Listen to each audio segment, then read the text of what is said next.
기도하겠습니다. 주님, 작고 보잘것없는 질그릇에 하나님의 귀한 말씀이 담겨 있습니다.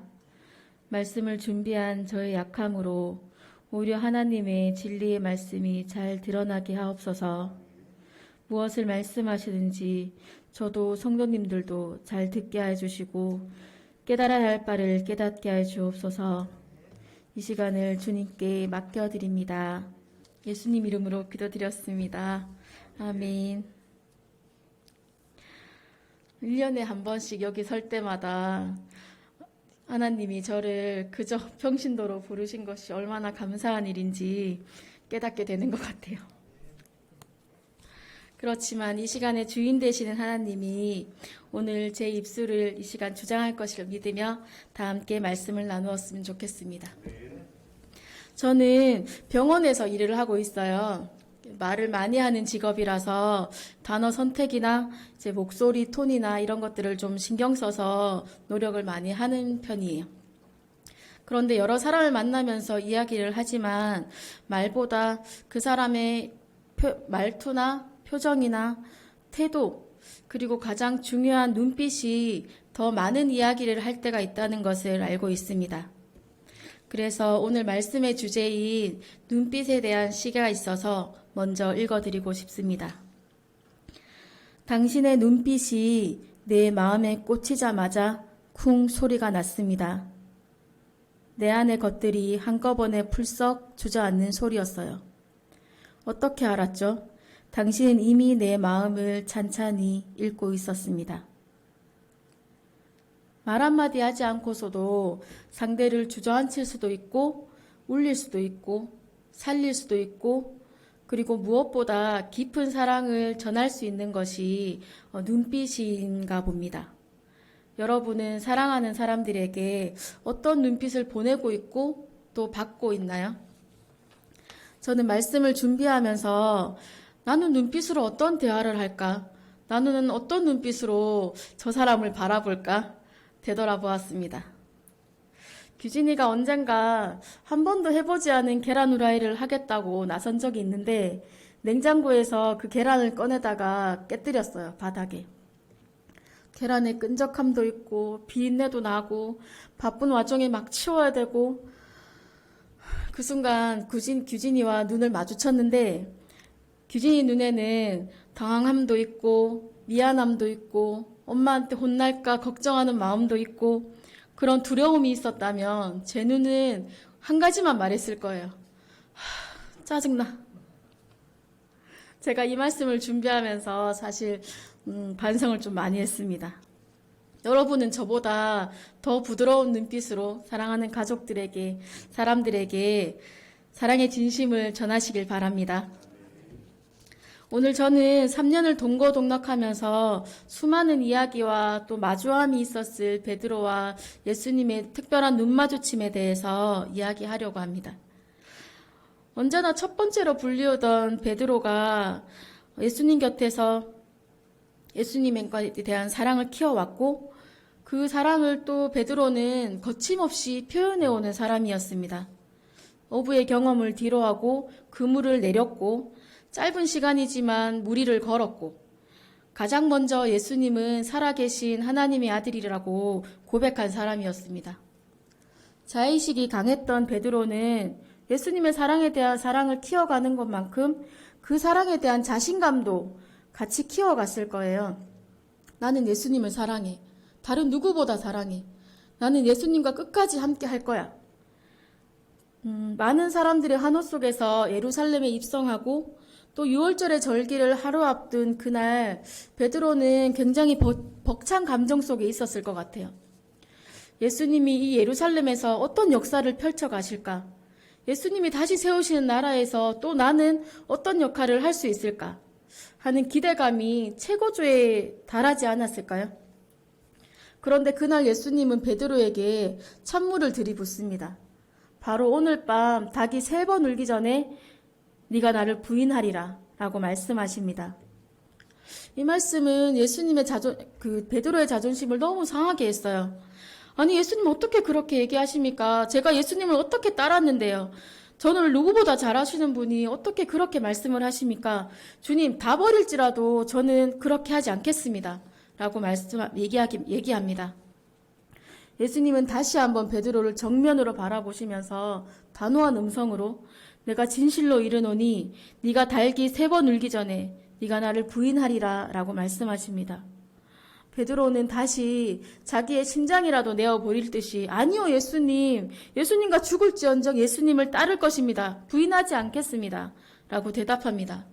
이글이글 타오르는 베드로의 눈빛과 그런 베드로를 바라보시는 예수님이 대치하는 듯한 장면이 떠오르게 됩니다. 제가 이야기하고 싶은 첫 번째 눈맞춤입니다. 이글이글 타오르는 베드로의 눈빛 속에서 분명 진심이 담겨 있었다고 생각을 합니다. 모든 제자들 앞에서 망신을 주시는 듯한 예수님에 대한 오기나 반발심이 아니라 자신에 대한 마음에 자신감, 확신이 있었습니다. 바로 예수님을 진심으로 사랑하는 마음이요. 이 진심을 알아주지 않는 예수님이 베드로는 얼마나 야속했을까요? 그렇지만 눈빛은 마주하는 것이고 또 나누는 것입니다. 그 마주함 속에 나의 진심도 있지만 상대의 진심도 있는 것입니다. 내 목소리가 너무 크면 상대의 목소리가 안 들려서 대화가 되지 않는 것처럼 베드로는 자신의 커다란 진심이 눈을 가려서 그 말씀을 하시는 예수님의 진심을 보지 못했습니다. 여기 말씀을 살펴보기 원합니다. 마가복음 14장 27절에서 28절 말씀에 너희가 다 나를 버리리라. 이는 기록된 바 내가 목자를 치리니 양들이 흩어지리라 하였음이니라. 그러나 내가 살아난 후에 너희보다 먼저 갈릴리로 가리라 라고 말씀하십니다.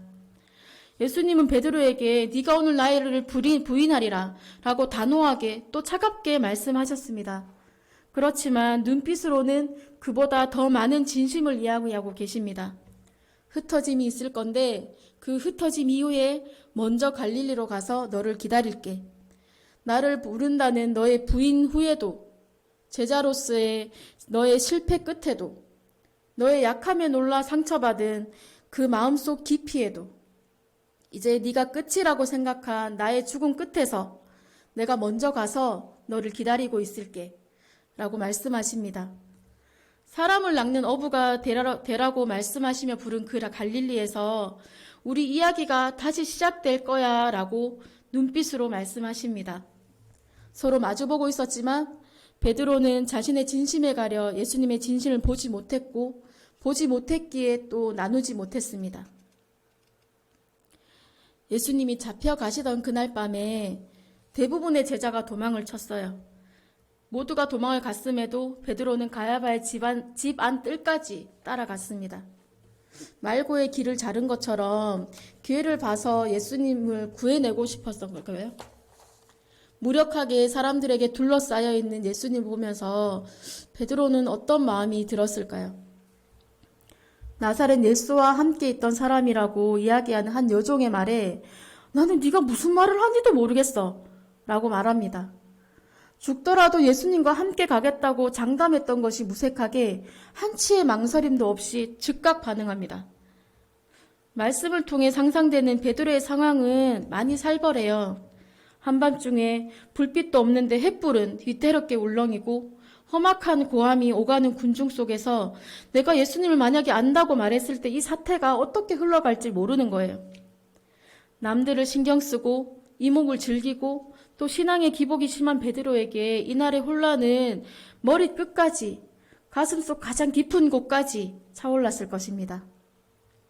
그 혼란 속에 던져진 하찮은 여종의 말은 그의 신앙을 한 번에 무너뜨렸습니다. 거듭되는 고발 속에서 베드로는 예수님을 저주하고 부인합니다. 내가 감옥에도 죽는 데에도 함께 가겠다고 확언한 베드로가 부인의 회를 거듭할수록 강하고 독하게 예수님을 부인하는 것입니다. 베드로는 그날 밤에 무너졌습니다. 베드로는 자신이 그런 사람이 아닌 줄 알았어요. 숱한 날을 함께 하면서 자기가 키워온 사랑이 모든 것을 이겨낼 수 있을 만큼 강한 줄 알았어요. 예수님이 계신 곳에는 감옥에도 죽는 데에도 망설이지 않고 함께 갈 수 있는 대단한 사랑을 자기가 할 수 있는 줄 알았습니다. 그러나 반대로 베드로는 한치의 망설임도 없이 예수님을 저주하고 부인할 수 있는 사람이었습니다. 자신의 감정으로만 키워온 그 사랑은 겨우 그 정도였던 거예요. 예수님을 부인하던 순간에 예수님은 베드로를 보셨습니다.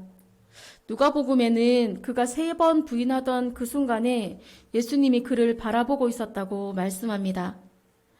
누가복음 22장 61절을 제가 우리말 성경으로 읽어드리겠습니다. 주께서 돌아서서 베드로를 쳐다보셨습니다. 그러자 베드로는 오늘 닭이 울기 전에 네가 나를 3번 부인할 것이다 라고 하신 주의 말씀이 기억났습니다. 베드로는 밖으로 나가 한없이 울었습니다. 마음을 꿰뚫는 듯한 예수님의 조용한 응시 속에서 베드로는 예수님과 눈을 마주하면서 동시에 자신의 초라함과 비겁함을 깨달았습니다. 불과 몇 시간 전에 예수님과 눈 맞춤에서 그는 당당히 예수님을 바라보면서 자신의 사랑을 드러냈습니다.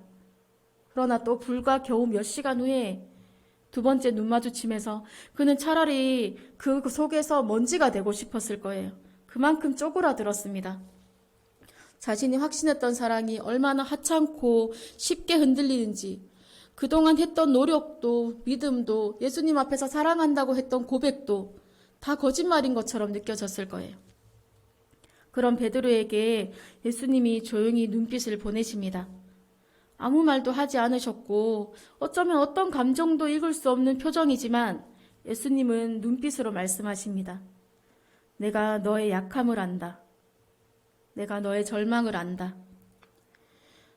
베드로가 확신했던 그렇지만 철저히 무너진 예수님에 대한 사랑을 예수님은 보았습니다. 그래서 베드로가 죄책감에 절망에 흔들리는 모습을 불쌍히 여기는 마음, 긍휼의 마음으로 보셨을 것입니다. 할 수 있다고 자신감을 내보였고 마음을 주장하지만 결국 할 수 없다는 걸 모른다는 것을 안타깝게 여겼을 것입니다. 우리는 마음속 깊이 예수님을 나의 구주로 받아들였을 때 우리는 모두 예수님을 내 목숨을 바쳐 사랑하고 싶습니다. 나에게 주시는 그 은혜에 감사하고 또 그것을 누리는 것이 얼마나 행복한 것인지 아는 사람이라면, 그걸 경험해 본 사람이라면 이 사랑을 감추어 둘 수가 없습니다. 내가 예수님을 사랑한다는 것을 다른 사람에게도 자랑하고 싶지만 그 누구보다 예수님이 그것을 알아주셨으면 좋겠어요. 내가 예수님을 위해서 목숨도 아끼지 않고 예수님이 가시는 곳이면 어느 곳이든 따라갈 수 있다는 걸요. 그렇지만 우리는 그럴 수 없는 사람임을 깨달아야 합니다. 예수님의 말씀처럼 흩으시면 흩어지는 수밖에 없습니다. 확신했지만 내 마음대로 되지 않는 그 사랑에 분노해 봐야 됩니다. 철저한 배신에 눈도 들지 못한 죄책감으로 밤잠 못 이뤄 봐야 됩니다. 노력했지만 손톱만큼의 변화도 이끌어낼 수 없는 것 같은 무력감에 절망해 봐야 됩니다. 그 끝에서 예수님을 만날 수 있습니다. 요나가 모든 절망의 끝에서 바다에 몸을 던졌을 때 하나님이 준비하신 고래를 만났습니다. 베드로가 눈도 들지 못하는 죄책감 속에서 살아나신 예수님을 외면하고 도망친 갈릴리에서 기다리고 계신 예수님을 만났습니다. 예수님은 베드로가 예수님을 저주하면서까지 극구 부인하던 그 순간 닭의 울음소리를 들으며 느꼈을 그의 자괴감이나 죄책감이나 절망에 대해 긍휼의 눈빛으로 바라보고 계셨습니다. 그 긍휼의 눈빛을 마주하며 예수님의 진심을 보았을 때 베드로는 어린아이와 같은 무력감으로 가슴을 치며 우는 것 외에는, 절망을 쏟아내며 통곡하는 것 외에는 어떤 의지도 자신의 사랑도 드러낼 수가 없었습니다. 예수님은 예수님을 따른다고 하는 우리의 진짜 모습이 어떤 모습인지 예수님을 부인하기를 망설이지 않았던 베드로를 통해서 보여주십니다. 우리는 내 힘으로는 사랑조차 할 수 없는 사람들입니다. 우리는 예수님을 너무 따르고 싶지만 정말 너무 따르고 싶지만 우리 힘으로는 그럴 수가 없습니다. 그것을 겸손하게 받아들여야 합니다. 실패할 수 있고 한순간에 무너질 수도 있는 나약한 사람이라는 것을 받아들여야 합니다. 예수님이 도와주시지 않으면 그분을 따를 수도 없고 제대로 사랑할 수도 없는 연약한 사람들이 우리들입니다. 이렇게도 연약한 우리를 예수님은 다 알고 계십니다. 예수님은 베드로의 연약함을 아시고 또 예수님을 부인할 것이라는 것도 알고 계셨습니다. 예수님은 베드로의 연약함을 탓하지 않으셨습니다. 먼저 갈릴리로 가서 기다리겠다는 말씀대로 예수님은 부활하신 후에 모든 것을 포기한 베드로를 다시 찾아가셨습니다. 생선을 구워 먹이시며 예수님은 베드로와 다시 눈을 마주치셨습니다. 어쩌면 고개조차 들지 못했을 거예요. 눈조차 마주치지 못하고 있을 때 베드로에게 예수님은 눈을 마주치시며 3번의 물음을 던지십니다. 예수님은 베드로의 무거운 마음을 다 아십니다. 그런 베드로를 책망하지 않고 베드로야, 네가 나를 사랑한 너의 진심을 안다. 거짓이 아님을 안다. 나를 모른다 하던 그 순간도 그것이 너라는 걸 안다. 이제 너를 짓누르는 마음에서, 약함을 탓하는 너의 마음에서 벗어나라. 이제 네가 너의 의지로 하는 사랑이 아니라 내가 너에게 준 사랑으로 나를 사랑하며 내 양을 돌보아라 라고 눈빛을 통해 말씀하십니다. 예수님은 베드로를 바라보시면서 베드로의 무너진 마음을 만지시고 또 치유하셨습니다.